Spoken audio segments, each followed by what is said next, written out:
commitment. And unfortunately, it doesn't seem to be that this one was, one that was up to ordinance level at this time.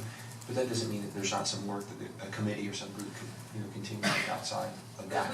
We do have an outside committee that we continue to work to, with the sister city. Okay. And I will be continuing to work with them, and if there's something come up where it's an event or something come up where we can raise funds or donate to the city, we will continue to do that.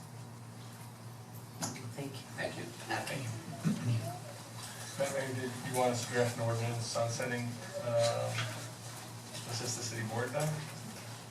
Or just take that under advisement for a little bit? I would like to take it under advisement first to see if there's any, because of them asking to do, to see if there's any interest, maybe some people rallying behind to see if they would show some interest, at least give it a wait-see, and then probably follow through with that. Are you in agreement? Would that be acceptable? Okay, we have consensus. Thank you. Commission liaison reports and comments. Commissioner Zerdy, you're up. Great. Welcome everybody tonight. Do see a few new faces in here too. I just wanted to say that we've had some other meetings and communication with folks from a couple different universities, as well as the Treasure Coast Regional Planning Council, helping us with our research on valuation or the impact of infrastructure.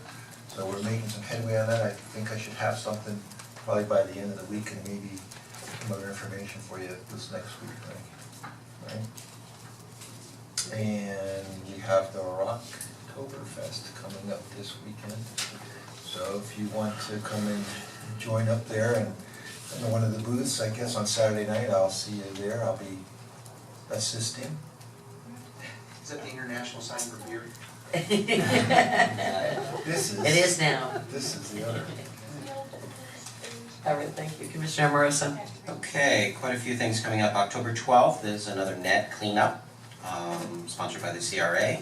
October 14th, we had mentioned this before, but October 14th, we've actually scheduled the North Dixie Merchant at the Shuffleboard Courts at 6 p.m. and it's a joint effort between the city and the CRA to get the North Dixie merchants all together and actually explain to them what the new LDRs look like and what we're looking to do with growth on North Dixie Highway. So we invite everyone out, especially the neighborhood associations. Date on that, Andy? The date is Monday, October 14th at 6 p.m. at the Shuffleboard Courts. Halloween, we have the Monster Mash coming up downtown. It's actually kind of like the zombie crawl. It's a Monster Mash pub crawl. But earlier in the evening, we'll be doing almost an extra evening on the Avenue. We'll have evening on the Avenue the 25th. Monster Mash will be the 26th. We'll have trick-or-treating for the kids, costume contest at the Plaza. We'll also have dog costume contest at Paul's on the Avenue. We'll be showing movies, scary movies downtown. So there'll be a lot going on for Halloween. Moving on to November 9th, we have the Veterans Day Parade at 11 a.m. downtown. On that same day, we also have brought back the Chili Cook-Off in Bryant Park. We sponsored with the retired firefighters, and we brought that back, so it'll be a full day of events going on.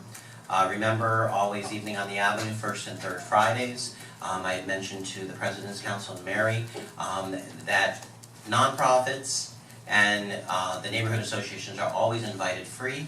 You can come and sell sodas, cupcakes, just PR your neighborhood and what's going on. That is always a free event for any of the nonprofits or neighborhood associations in the area. And then I just wanted to mention, could you mention about the railroad crossings and things? I think we forgot that last time. Green Market. Green Market, October 12th. I mentioned that last week, but Green Market opens October 12th at Old Bridge Park. New hours 9 to 1. Quiet in the chambers. Commissioner McBoy. There is, well, I'll let you announce the event on Friday night. That's perfect. I believe, and I was trying to find it, but I'm not seeing it. I believe there is a march for immigration rights starting on Saturday at the Cultural Plaza. But I think it's around 5 or 6. If I find it, I'll let you know. Okay, thanks. Vice Mayor? Thank you. A couple things. For those of you who missed last night's meeting, we had our final meeting regarding the budget, and we had a brief conversation about potholes. And I guess that's not really a big issue for a lot of folks, but for the five of us, it's a big issue. No, you know, I just brought up, I just wanted to make it known that, with this new budget, we're really struggling to find creative ways to do the very best we can with these potholes. They seem like they're just popping up everywhere, even in the absence of rain, so it's really something that it's gonna get a lot worse, I think, before it gets better. But there is a commitment from city staff to come up with a plan to try to find a more creative way to deal with these potholes. The bottom line though, folks, and I know it sounds a little bit like we're, blaming somebody or making excuses, but this is unfortunately one of the unintended consequences of deferred maintenance for a long, long time in this city. And, the cows are coming home now, and now it's time for us all to figure out what we're gonna do. Is that, or is it the roosters? I don't know, chickens, whatever. The farm animals are coming back. Do whatever they do when they come back. But seriously, this is a big deal. Our infrastructure has been neglected for many, many years, perhaps maybe a generation or so. And I've heard it said very well before, the choice is clear. We can continue doing the same thing we've done in the past and expect a different result, which is not gonna happen.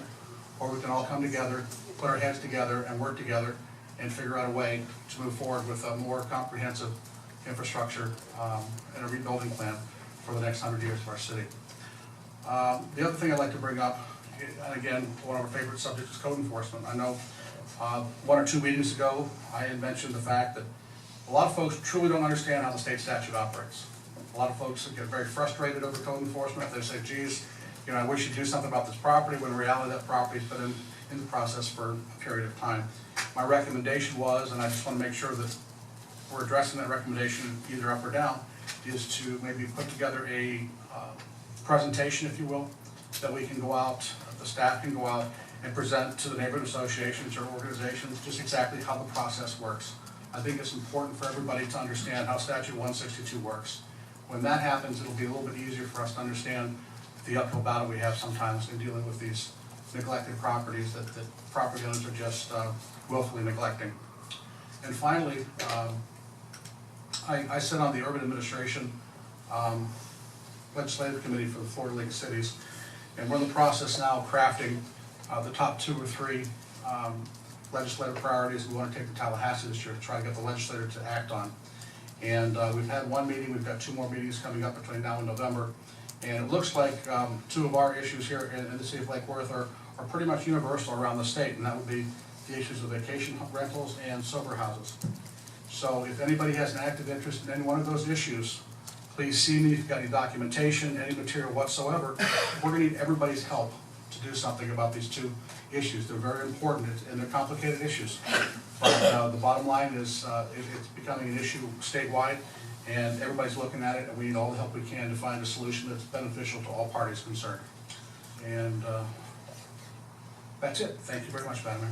Thank you. And follow up to what the Vice Mayor just mentioned, next meeting, which is October 8th, I believe, is we're gonna have a special meeting on the roadways and the potholes and talk about those exact decisions that the Vice Mayor was just discussing. We've already discussed a long-term plan, but there's gonna need to be a short-term plan too, because these things, like you said, are spreading like wildfires. So we need to have a good discussion about that. So I'd love for you all to be there. So please, that's next week's meeting. It's gonna be a workshop, I believe, is it? Yes. Yes, and I will allow public participation at that workshop. Yes. I want us all to be part of that. Also, public participation for that workshop. The other thing too, railroad crossings and quiet zones, we've mentioned that before. I don't know if I reported back from when I went to the last MPO meeting, that the railroad crossings themselves, the upgrades to all the railroad crossings will be funded by the All Aboard Florida folks. So that was good, that was a lot of money, especially when we looked at that, doing our own crossing upgrades. So they're gonna be paying for that, and MPO is looking into some other ways to fund the actual quiet zone piece of that element, which could mean anything from medians to prevent cars from going through, different types of solutions. So that's a discussion we're gonna have, but they seem very hopeful and very positive that that portion will also be funded.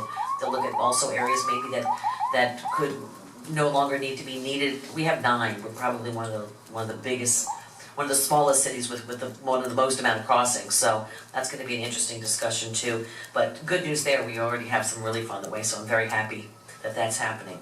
Also, today is October 1st, Domestic Violence Awareness Month is the month of October. I had the good fortune of speaking this morning as a keynote speaker at an event for domestic violence awareness and at the Mandel Library in the city of West Palm Beach.